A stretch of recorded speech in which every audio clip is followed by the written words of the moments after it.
हरे कृष्णा। आज की हमारी वीडियो का टाइटल है भगवान द्वारा परीक्षित की गर्भ में रक्षा। इस वीडियो में यह बताया जाएगा कि कैसे भगवान ने चतुर्भुज रूप में उत्तरा के गर्भ में जाकर परीक्षित महाराज की रक्षा की। पिछली वीडियो में हमने देखा था, सूत गोस्वामी जी ने बताया था कि कैसे पांडवगण तथा द्रौपदी ने अपने पुत्रों के मृत शरीरों का समुचित दाह संस्कार करने के बाद अपने मृत परिजनों की इच्छा अनुसार उन्हें जल दान देने हेतु गंगा जी के तट पर गए। स्त्रियां आगे आगे चल रही थी। यही विधान है, सब जन जब शरीर छोड़ते हैं तो वह अपेक्षा रखते हैं, इच्छा रखते हैं कि हमारे वंश में उत्पन्न कोई व्यक्ति हमें जल देगा। भगवान की यह व्यवस्था है कि यदि जल दिया जाता है इस लोक में तो वह जल अनेक सुखमय वस्तुओं के रूप में मृत आत्मा को उपलब्ध होता है परलोक में।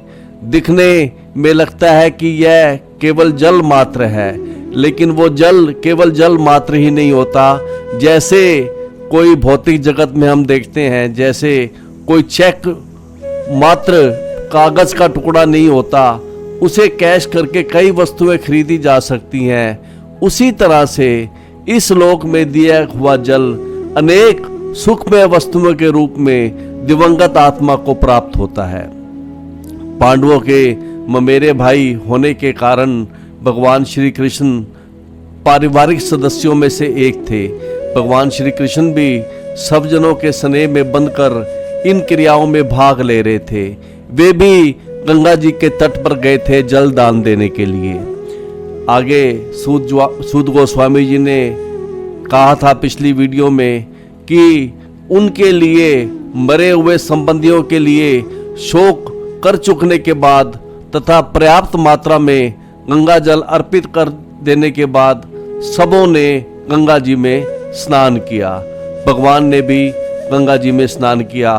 गंगा जी के जल की आगे विशेषता बताते हुए कहते हैं सूत गोस्वामी जी कि जिन भगवान के चरणों से गंगा जी निकली है, उन्हीं भगवान के चरण कमलों की रज मिल जाने से गंगा जी का जल परम महिमामय हो गया था। आगे सूत गोस्वामी जी ने कहा था पिछली वीडियो में कि वहीं कुरुवंशियों के राजा गंगा जी के तट पर कुरुवंशियों के राजा महाराजा युधिष्ठिर अपने छोटे भाइयों धृतराष्ट्र, माता गंधारी, माता कुंती तथा द्रौपदी जी सहित बैठ के तीनों स्त्रियां पुत्र शोक से पीड़ित थी। माता गंधारी के 100 पुत्र मारे गए थे, द्रौपदी जी के 5 पुत्र मारे गए थे और माता कुंती का 1 पुत्र कर्ण भी मारा गया था। यद्यपि यह रहस्य माता कुंती ने सबको नहीं बताया था। तीनों पुत्र शोक से पीड़ित थी। चूंकि कुरुक्षेत्र का युद्ध पारिवारिक सदस्यों के बीच ही हुआ था, अतएव इससे जो लोग प्रभावित हुए थे वे सभी पारिवारिक सदस्य थे। सारे मृत व्यक्ति किसी न किसी प्रकार से नातेदार थे, रिश्तेदार थे। अतएव पारिवारिक शोक संयुक्त रूप में था। सब लोग रो रहे थे, सब दुखी थे। भगवान कृष्ण और अन्य मुनिगण सबको सांत्वना दे रहे थे। वे सबको समझा रहे थे कि कैसे सभी जीव काल के अधीन हैं और किस तरह काल सबको जन्म देता है, मिलाता है और अंत में बिछड़ा देता है, मार देता है, युद्ध उपस्थित कर देता है। समय के प्रवाह में यह सब हो जाता है। किसी व्यक्ति का दोष नहीं है, यह सब होना ही था। इस तरह से मुनिगण और भगवान श्री कृष्ण सबको समझा रहे थे। भगवान ने कहा था कि देखो, इस युद्ध को रोकने के लिए अनेक प्रयास किए गए। मैं स्वयं संधि दूत बनकर गया, लेकिन युद्ध नहीं रुका। भगवान कह रहे हैं, कहा था भगवान ने कि काल की चाल को रोक पाना असंभव है। काल के सामने किसी का वश नहीं चलता। इसलिए मनुष्य को चाहिए वो सदा सम रहे, शोक ना करे। उसके बाद सूत गोस्वामी जी ने बताया था कि कैसे भगवान श्री कृष्ण ने युधिष्ठिर महाराज के राज्य को वापस दिलवाया। जिस राज्य को शकुनी, दुशासन, दुर्योधन आदि धूर्तों ने पांडवों से छीन लिया था जुए के छल से, वही राज्य भगवान ने पुनः युद्ध करा के पांडवों को वापस दिलवाया।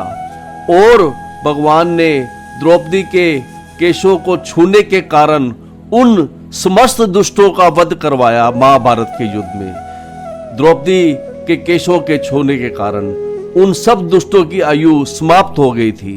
प्रश्न होगा कि द्रौपदी के केशों को तो एक व्यक्ति ने छुआ था, वहां बैठे सब पर यह दोष कैसे लग गया? महाभारत में वर्णन है, जिस सभा में द्रौपदी का केश खींचा गया था वहां 20 लाख लोग बैठे थे। किसी ने प्रतिकार नहीं किया, किसी ने विरोध नहीं किया। जिन्होंने भी इसका अनुमोदन किया था, प्रतिकार नहीं किया था, उनकी आयु उसी दिन समाप्त कर दी थी भगवान श्री कृष्ण ने।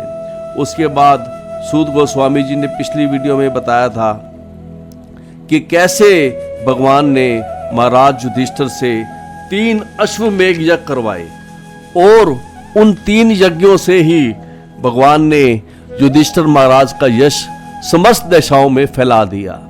जितना यश इंद्र का 100 अश्वमेघ यज्ञ करने से फैला था, उतना यश युधिष्ठिर महाराज का भगवान ने 3 यज्ञों से ही फैला दिया। इसका कारण यह है कि भगवान कि महाराज युधिष्ठिर भगवान के शुद्ध भगत थे और भगवान का भगत अधिक महिमावान होता है। कोई नहीं कहता था कि युधिष्ठिर ने राज्य प्राप्त करने के लिए अपने सब जनों की हत्या करवाई है। सभी कहते थे कि युधिष्ठिर धर्मात्मा है। इस तरह से युधिष्ठिर महाराज की पवित्र कीर्ति सब जगह फैली। युद्ध के 4 महीने तक, महाभारत के युद्ध के 4 महीने बाद तक भगवान हस्तिनापुर में थे। भगवान बारंबार युधिष्ठिर महाराज से आज्ञा मांगते थे द्वारका जाने के लिए। युधिष्ठिर महाराज रोक लेते थे, कहते थे भैया थोड़ा और रुक जाओ, देखो सब रो रहे हैं, सब दुखी हैं, एकमात्र आनंद तुम ही हो, तुम हो तो सब सुख है और तुम चले जाओगे तो हम कैसे जिएंगे। वो रोक लेते थे भगवान को और भगवान भी रुक जाते थे स्नेहवश। इस तरह से 4 महीने बीत गए। अंत में युधिष्ठिर महाराज ने आज्ञा दे दी, भगवान का द्वारका जाना निश्चित हो गया। फिर भगवान श्री कृष्ण ने सात्यकी तथा उद्धव के साथ प्रस्थान की तैयारी की। उन्होंने पांडु पुत्रों से विदाई लेकर व्यासदेव आदि ब्राह्मणों को प्रणाम किया। ब्राह्मणों ने भी भगवान को प्रणाम किया। क्षत्रिय होने के कारण श्री कृष्ण ब्राह्मणों द्वारा पूजनीय नहीं थे, लेकिन ब्राह्मण जानते थे कि यह ईश्वर है, भगवान है। भगवान जो ही द्वारका जाने के लिए तैयार हुए, रथ पर बैठे हुए थे, रथ अभी चला नहीं था, तब उन्होंने देखा भगवान ने कि उत्तरा भय से विहलव होकर उनकी तरफ भागती हुई आ रही थी। उत्तरा अभिमन्यु की पत्नी थी, जो कि इस युद्ध में मारे जा चुके थे। अभिमन्यु अर्जुन और सुभद्रा के पुत्र थे। सुभद्रा भगवान श्री कृष्ण की बहन थी और उत्तरा गर्भवती थी। महाराजा परीक्षित गर्भ में थे। पिछली वीडियो में आपने सुना था कि जब अश्वत्थामा का वध नहीं किया गया और दंड स्वरूप उसके केश काट दिए गए थे, उसकी मणि निकाल ली गई थी, तो अश्वत्थामा बहुत क्रोधित हुआ। उसने प्रतिज्ञा किया कि इस पृथ्वी से वह पांडवों का वश समाप्त कर देगा। केवल 6 व्यक्ति बचे थे पांडवों के कुल में, 5 पांडव और 1 अभिमन्यु का पुत्र जो कि गर्भ में थे, परीक्षित महाराज। अश्वत्थामा ने 6 ब्रह्मास्त्र चलाए एक साथ, 5 पांडवों पर और 1 उत्तरा के गर्भ पर। ब्रह्मास्त्र एक ऐसा शस्त्र है, ऐसा अस्त्र है जिसकी प्रतिक्रिया दूसरे अस्त्र से नहीं की जा सकती। ब्रह्मास्त्र में 2 गुण हैं। पहला गुण उसमें यह है कि जिस लक्ष्य पर चलता है उसे पूरा करके ही रहता है, और दूसरा गुण यह है कि कभी विफल नहीं हो सकता। तो इस तरह से जब अश्वत्थामा ने उत्तरा के गर्भ को लक्ष्य करके ब्रह्मास्त्र चलाया तो वह भय से कांपती हुई सीधा भगवान के पास आ रही थी। पहले ऐसा कभी नहीं हुआ था। यद्यपि वहां अर्जुन थे, भीमसेन थे, अन्य वीर थे, वह किसी के पास नहीं गई। वह भगवान के प्रभाव को जानती थी। वह जानती थी कि यही मेरी रक्षा कर सकते हैं, क्योंकि भगवान ही वास्तविक रक्षक हैं। पांडव कुल के सारे सदस्य अपनी रक्षा के लिए भगवान पर आश्रित थे और भगवान भी समस्त परिस्थितियों में उनकी रक्षा करते थे। भगवान पांडवों की रक्षा ऐसे करते थे जैसे पलकें आंखों की रक्षा करती हैं। वैसे तो भगवान सबों की रक्षा करते हैं, लेकिन जो लोग उन पर पूर्ण रूप से निर्भर रहते हैं, भगवान उनकी विशेष रखवाली करते हैं। जैसे एक पिता अपने नन्हे पुत्र के प्रति विशेष सतर्क रहता है, क्योंकि वह नन्हा बच्चा पिता पर पूर्णतः आश्रित होता है। इसी तरह से भगवान भी जो भगतगण उन पर पूर्णतः आश्रित रहते हैं, भगवान उनकी विशेष रूप से रखवाली करते हैं। तो यहाँ तक हमने पिछली वीडियो में किया था। तो आज की भागवत चर्चा के प्रथम श्लोक में उत्तरा जो कि भागती हुई आ रही थी और भगवान कृष्ण के पास, और उत्तरा क्या कहती है, इस यहाँ से शुरू होती है। उत्तरा उवाच है, उत्तरा कहती है, पाहि पाहि महायोगिन देव देव जगतपते ता अन्यम त्वत् अभ्यम पश्ये यत मृत्यु परस्परम। उत्तरा कहती है, हे पाहि पाहि, हे मुझे बचाइए, मुझे बचाइए। और भगवान को तीन विशेषण से बुला रही है। पहला कहती है कि महायोगी, हे महायोगी मुझे बचाइए। फिर कह रही है देव देव देव, जो हे देवादिदेव, हे देवताओं के भी पूज्य मुझे बचाइए। फिर कह रही है जगत पते, हे ब्रह्मांड के स्वामी मुझे बचाइए। इस तरह से रोती हुई आ रही थी उत्तरा भगवान के पास। बड़ा ही कारुणिक दृश्य था। एक तो गर्भवती नारी थी और उसके गर्भ को लक्ष्य करके ब्रह्मास्त्र चलाया गया था। दूसरे वो बेचारी विधवा थी। किसी भी स्त्री के लिए पति को बहुत बड़ा सहारा माना गया है इस संसार में, और वह विधवा अपने बच्चे को बचाने के लिए भगवान की शरण में आ रही थी। भगवान मानो उससे पूछे कि तुम दूसरों की शरण क्यों नहीं लेती, मेरी शरण में क्यों आ रही हो? तो कहती है ना अन्यम तवत अभ्यम पश्ये, कहती है कि मैं आपके अतिरिक्त, हे प्रभु, मैं आपके अतिरिक्त इस संसार में किसी को नहीं देख रही जो अभय है, जो भय से रहित हो, जो भय से रहित है। ऐसा मैं किसी को नहीं देख रही पूरे संसार में जो भय से शून्य हो। हे प्रभु, आपको किसी से भय नहीं है और दूसरे का भय दूर करने में आप समर्थ हैं। इस संसार में लोग एक दूसरे को मारने में तो समर्थ है, लेकिन प्रभु बचाने में केवल आप ही समर्थ हैं। और उत्तरा कहती है यत मृत्यु परस्परम, क्योंकि इस द्वैतपूर्ण जगत में मुझे मृत्यु के पास से बचाने वाला आपके अतिरिक्त कोई नहीं है। हे प्रभु मेरी रक्षा करो, हे महायोगी, हे देवों के देव, हे जगतपते, हे मेरी रक्षा करो। तो इसके सरलार्थ में गुरु महाराज जी ने लिखा है, गुरु की उत्तरा ने कहा, हे देवादिदेव, हे ब्रह्मांड के स्वामी, आप सबसे महान योगी हैं, कृपया मेरी रक्षा करें, क्योंकि इस द्वैतपूर्ण जगत में मुझे मृत्यु के पास से बचाने वाला आपके अतिरिक्त अन्य कोई नहीं है। तो अगले श्लोक में उत्तरा कहती है कि अभिद्रवती माम ईश, कि हे ईश, हे ईश्वर, मेरी तरफ एक आ रहा है, क्या आ रहा है? शर, एक बाण आ रहा है, तप्त अयस, जो कि अग्नि तुल्य बाण मेरी तरफ आ रहा है। और हे प्रभु, एक लोहे का दहकता हुआ बाण मेरे गर्भ की ओर आ रहा है और वो मेरे गर्भ को मारना चाहता है।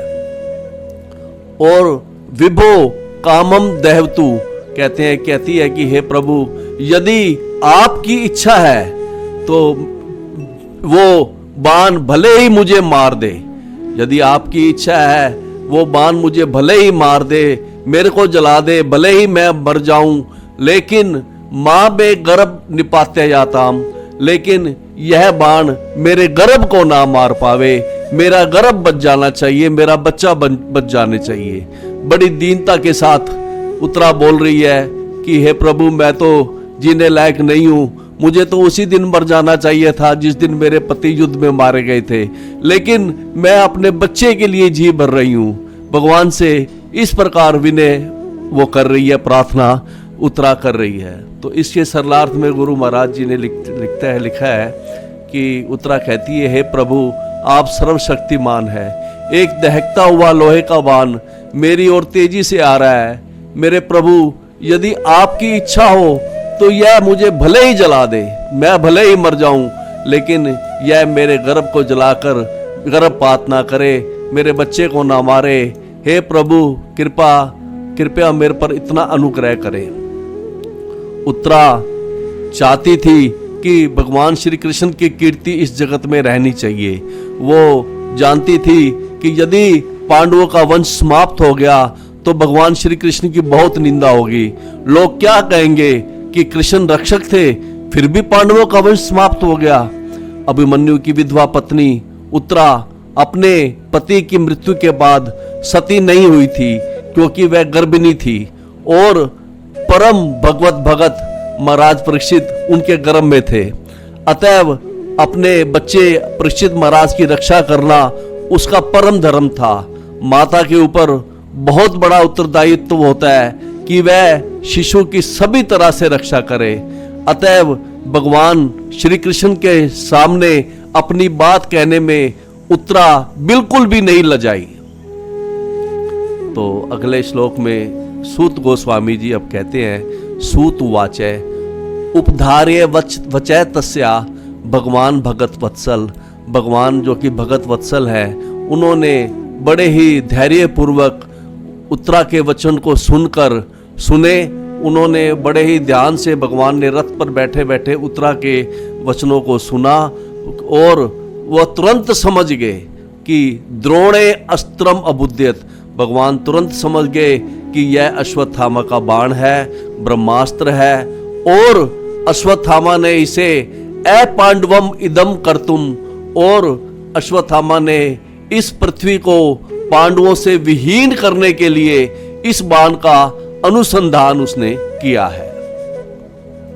तो इसके सरलार्थ में गुरु महाराज जी लिखते हैं कि सूत गोस्वामी कहते हैं कि उत्तरा के वचनों को धीरज के साथ सुनकर अपने भक्तों के प्रति सदैव अत्यंत वत्सल रहने वाले भगवान श्री कृष्ण तुरंत समझ गए कि द्रोणाचार्य के पुत्र अश्वत्थामा ने पांडव वंश के अंतिम वंशज को समाप्त करने के लिए, निर्बीज करने के लिए ही ब्रह्मास्त्र छोड़ा है।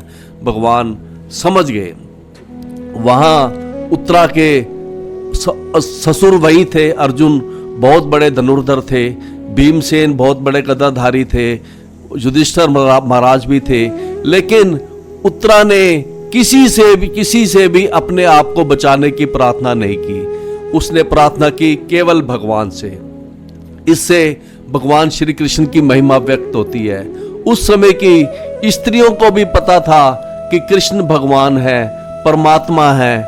उत्तरा के उदाहरण से हमें सीखना चाहिए कि भगवान ही वास्तविक रक्षक है और हमें भगवान की ही शरण में रहना चाहिए। देवताओं का, साधु महात्माओं का, सबका आदर करना चाहिए, लेकिन भरोसा आसरा केवल भगवान श्री कृष्ण पर रखना चाहिए। श्री कृष्ण शरणम मम, श्री कृष्ण हमारी शरण है। मेरे लिए श्री कृष्ण ही शरण है, रक्षक है, आश्रय है। वही हमारे लिए, सबके लिए सर्वस्व है। तो इसी भावना से दीनता बनी रहती है तथा अहंकार का उदय नहीं होता। पांडवों का कुल भगत कुल था, अतएव भगवान चाहते थे कि विश्व के ऊपर पांडव का कुल जो है वो शासन चलाए। यही कारण था कि भगवान ने दुर्योधन के दल के शासन को समाप्त करके उन्होंने महाराजा युधिष्ठिर का शासन स्थापित किया, और इसीलिए ही वो गर्भ में स्थित महाराजा परीक्षित की भगवान रक्षा करना चाह रहे थे। वे नहीं चाहते थे भगवान कि संसार जो है पांडव कुल से विहीन हो जाए, क्योंकि पांडव का कुल बड़ा ही भक्तों का आदर्श कुल था। तो इस तरह से भगवान ने समझ लिया कि ये तो ब्रह्मास्त्र छोड़ा है अश्वत्थामा ने, और उसी समय तरी एव अथ मुनि श्रेष्ठ, सूत गोस्वामी कहते हैं कि उसी समय हे शौनक, मुनियों में प्रमुख ऋषि, उसी समय पांडव पंच सायकान, वो कहते हैं कि हे शौनक जी, भगवान को वहाँ पे उपस्थित थे, पांडवगण भी उपस्थित थे, भगवान को विदा दे रहे थे, भगवान द्वारका जाने को तैयार थे, पांचों पांडव वहीं खड़े थे। वहाँ पर द्रौपदी जी, सुभद्रा जी वहीं खड़ी थी, और सुभद्रा अपने भाई को, श्री कृष्ण को विदा कर रही थी। कुंती महारानी भी खड़ी थी, वे अपने भतीजों को विदा करने के लिए। और ठीक उसी समय उन 5 पांडवों पर 5 ब्रह्मास्त्र आए। पांडवा पंच सायकान, 5 पांडवों पर 5 ब्रह्मास्त्र आए। एक एक भाई पर एक एक बाण आ रहा था, लेकिन उन लोगों को यह नहीं पता था कि यह ब्रह्मास्त्र है। ब्रह्मास्त्र का प्रतिकार दूसरे अस्त्र से किया नहीं जा सकता, संभव नहीं था। अतएव उनका मरना निश्चित था पांडवों का, यदि भगवान उस समय घटनास्थल पर नहीं होते। और उनको तो लेकिन नहीं पता था, उन्होंने तो अपना अलक्ष्य अस्त्रानी उपाददु, उन्होंने, पांडवों ने अपने अपने हथियार उठा तो लिए, लेकिन उनसे प्रतिकार संभव नहीं था ब्रह्मास्त्र का। तो इसके सरलार्थ में गुरु महाराज जी ने लिखा है कि सूत गोस्वामी कहते हैं कि हे महान विचारकों में अग्रणी शौनक जी, उस दहकते हुए ब्रह्मास्त्र को अपनी ओर आते देखकर 5 पांडवों ने अपने अपने हथियार संभाले। तो भगवान ने देखा कि ये तो बहुत बड़ा संकट आ गया, कि उन्होंने कहा कि व्यसनम वीक्षे तत्तेषाम। भगवान ने देखा कि ऐसी विपत्ति आ गई है, महान संकट आ गया है।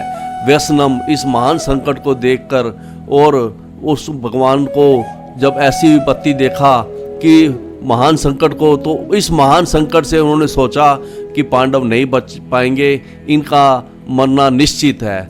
और पांडवों का मन कृष्ण के अलावा कहीं था ही नहीं, वे तो श्री कृष्ण की भक्ति से भरे हुए थे, और अनन्य विषय आत्मा नाम, उनका, पांडवों का भगवान श्री कृष्ण के अलावा और कोई नहीं था।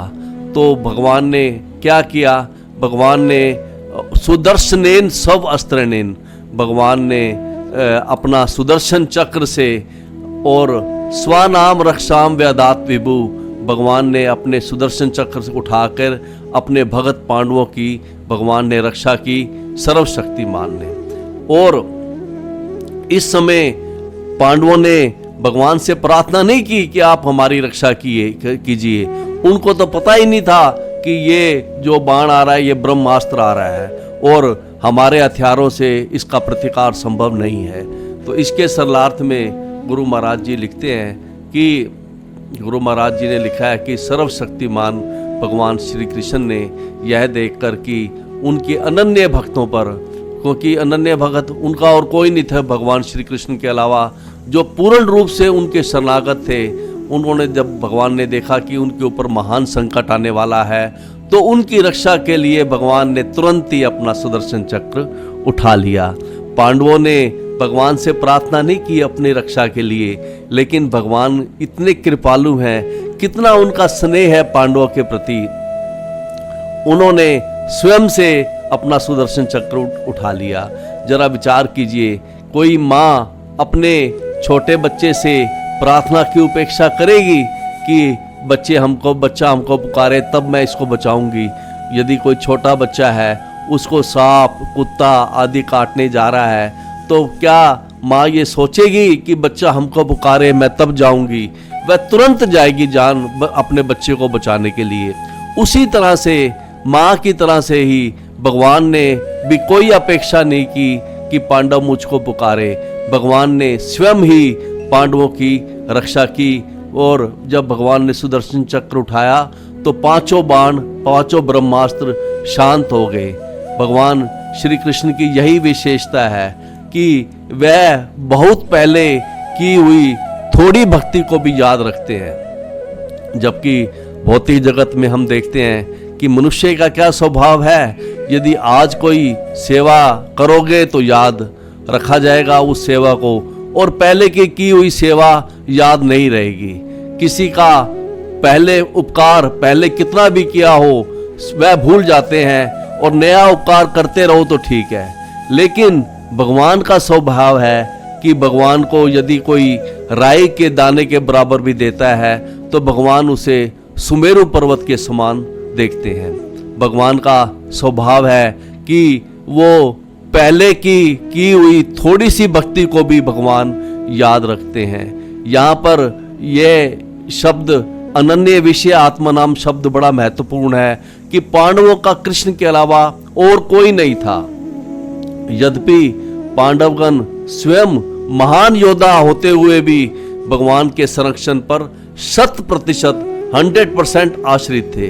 जब भगवान ने देखा कि अश्वत्थामा के ब्रह्मास्त्र को काटने के लिए पांडवों के पास अब बिल्कुल समय नहीं रह गया, वो नहीं काट पाएंगे, तो उन्होंने अपना ही प्रण तोड़ते हुए तुरंत अपना अस्त्र उठा लिया। यद्यपि कुरुक्षेत्र का युद्ध तो समाप्त प्राय हो चुका था, तो भी अपने भगवान ने प्रतिज्ञा की थी कि कुरुक्षेत्र के युद्ध में मैं अब अस्त्र नहीं उठाऊंगा, लेकिन उन्होंने अपना प्रतिज्ञा तोड़ दी और उन्होंने उस समय अपना सुदर्शन चक्र उठा लिया।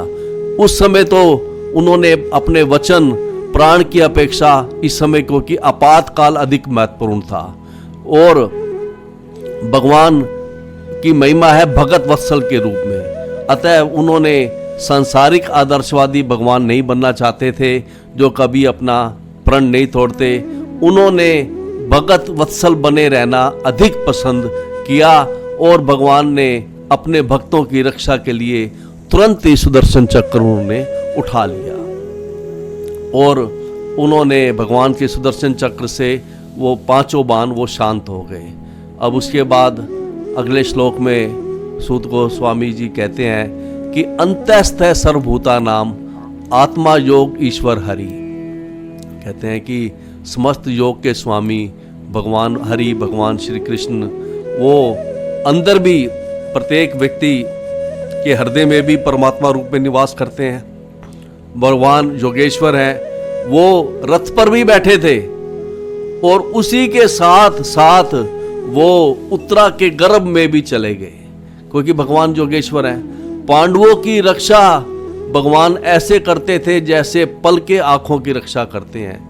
हालांकि भगवान परमात्मा रूप में अंतस्थ है सर्वभूता नाम सबके हृदय में उपस्थित थे, लेकिन फिर भी भगवान चतुर्भुज रूप में वे उत्तरा के गर्भ में चले गए, मुख से प्रवेश करके उत्तरा के रूप से, क्योंकि भगवान योगेश्वर हैं, समस्त योग के स्वामी है, और उत्तरा के गर्भ में प्रवेश करके वह गर्भ के चारों ओर भगवान घूम रहे थे गदा घुमाते हुए।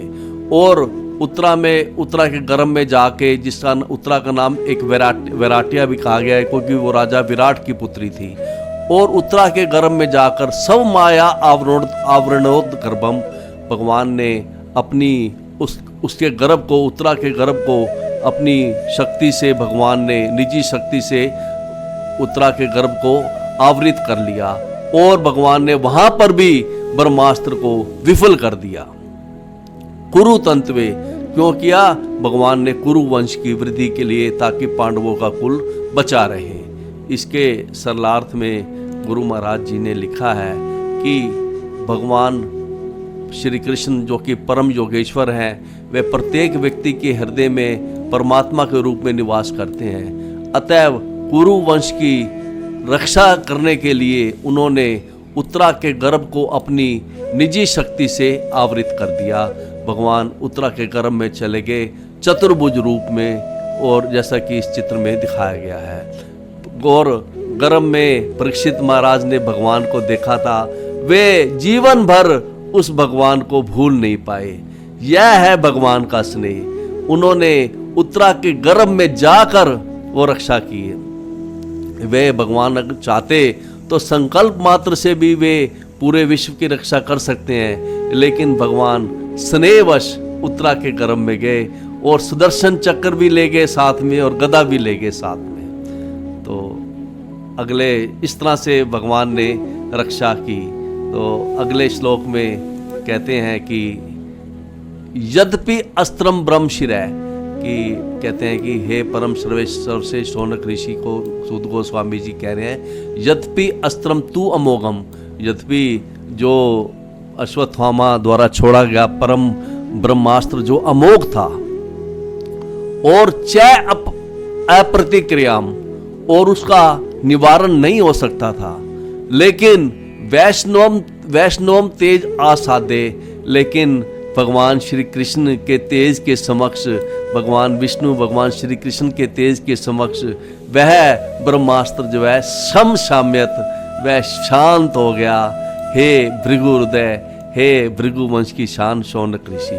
तो इसके सरलार्थ में गुरु महाराज जी ने लिखा है कि हे शौनक, सूत गोस्वामी जी कहते हैं कि हे शौनक, यद्यपि अश्वत्थामा द्वारा छोड़ा गया परम ब्रह्मास्त्र अमोघ था और उसका निवारण नहीं हो सकता था, लेकिन भगवान विष्णु भगवान श्री कृष्ण के तेज के समक्ष वह निष्क्रिय हो गया और व्यर्थ हो गया।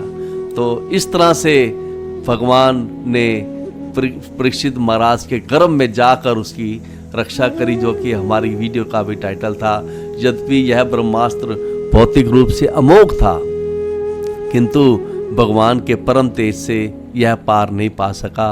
अश्वत्थामा द्वारा छोड़ा गया ब्रह्मास्त्र श्री कृष्ण द्वारा अपनी शक्ति के बल पर भगवान ने उसको निष्क्रिय कर दिया, व्यर्थ कर दिया, और भगवान ने इस कार्य के लिए किसी की सहायता नहीं ली, क्योंकि भगवान स्वयं परम पूर्ण है। तो अगले श्लोक में सूत गोस्वामी जी कहते हैं कि हे ब्राह्मणों, वो ऋषा जो कर रहे हैं नैमिषारण्य के जंगल में सूत गोस्वामी जी, जो जहाँ पर ऋषि उपस्थित हैं सभी ऋषिगण, तो कहते हैं कि माँ मस्था, कि हे ऋषियों, हे ब्राह्मणों, तुम सोचो मत, ही एतत् आश्चर्यम, वो जो ऐसे भगवान आश्चर्यजनक भगवान जो अच्युत हैं उनके आश्चर्य में कार्यकलापों के बारे में मत सोचो कि कैसे भगवान जो है वो उत्तरा के गर्भ में प्रवेश वो कर गए। कहते हैं कि यह इदम माया देव्या, कि कहते हैं कि भगवान के कार्यकलापों पर आश्चर्य मत करो, और भगवान अपनी दिव्य शक्ति से, माया शक्ति से वे सभी व्यक्तियों, सभी वस्तुओं का, भौतिक वस्तुओं का भगवान सृष्टि करते हैं, अवति भगवान उनका पालन करते हैं, और हंति और उनका भगवान संहार करते हैं। अजय, लेकिन यद्यपि भगवान स्वयं अजन्म है, लेकिन भगवान अपनी दिव्य शक्ति से, अपनी माया शक्ति से समस्त वस्तुओं का सृजन, पालन तथा संहार करते हैं। तो इसके सरलार्थ में गुरु महाराज जी ने लिखा है कि हे ब्राह्मणों, इसे भगवान के जो कार्यकलाप हैं इसको विशेष आश्चर्यजनक मत सोचो। वे अपनी दिव्य शक्ति से भगवान समस्त भौतिक वस्तुओं का सृजन, पालन तथा संहार करते हैं, यद्यपि भगवान स्वयं अजन्म है। गुरु महाराज जी कहते हैं कि जीवों के नन्हे मस्तिष्क के लिए भगवान के कार्यकलाप सदैव अकल्पनीय होते हैं। परमेश्वर भगवान के लिए कुछ भी असंभव नहीं है, लेकिन उनके सारे कार्यकलाप हमारे लिए हमें आश्चर्यजनक लगते हैं। तो इस तरह से भगवान ने उसी समय, एक ही समय पांडवों की भी रक्षा की, और उसी समय भगवान ने गर्भ में जाकर परीक्षित महाराज की भी रक्षा भगवान ने की। तो अगले श्लोक में सूत गोस्वामी जी कहते हैं कि ब्रह्म तेज विनिर्मुक्ते, और क्योंकि इस तरह ब्रह्मास्त्र के विकिरण से बचकर आत्म जैसे कृष्णया, अपने 5 पुत्रों तथा कृष्णया द्रौपदी के सहित प्रयाण अभिमुख कृष्णम, भगवान कृष्ण जो है वो द्वारका जाने के लिए प्रस्थान करने को उद्यत थे, लेकिन जाने से पहले इदम अहा प्रथा सती, माता कुंती ने भगवान श्री कृष्ण को इस तरह संबोधित किया। तो अगले इसके सरलार्थ में गुरु महाराज जी लिखते हैं कि इस प्रकार ब्रह्मास्त्र के विकिरण से बचकर भगवान की भगत सती, भगवान की जो बुआ थी कुंती, जो कि वहाँ पर उपस्थित थे अपने 5 पुत्रों तथा द्रौपदी सहित, भगवान घर जाने के लिए प्रस्थान करने को उद्यत थे, जैसे कि इस चित्र में दिखाया गया है। लेकिन भगवान को जाने से पहले भगवान श्री कृष्ण को उनकी बुआ ने इस तरह उनको संबोधित किया, जो कि बाप भगवान को संबोधित क्या करेगी माता कुंती, वो हम अगली सीटिंग में लेंगे कि कैसे माता कुंती भगवान की स्तुतियाँ करती हैं और भगवान को कोशिश करती हैं कि भगवान अभी ना जाएं द्वारका। तो इसको हम अगली सीटिंग में लेंगे। तब तक के लिए हरे कृष्णा।